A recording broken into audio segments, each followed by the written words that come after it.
Okay, demonstrating a problem with this otherwise fantastic Sony Diomage SV-771 VCR.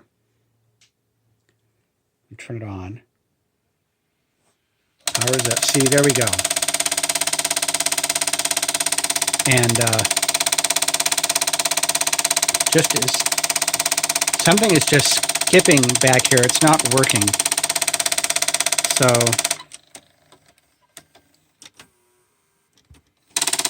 it's just trying to open the door. It actually has opened and closed a couple times, but now it's stuck.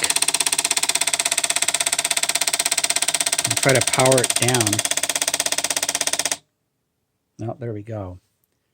So anyway, I would love to think that somebody who likes electronics, especially really exotic VCRs, could get in there and clean this up and it would work. But I don't have the time and I don't have the know-how or the experience to do that. So I'm selling it. That's all.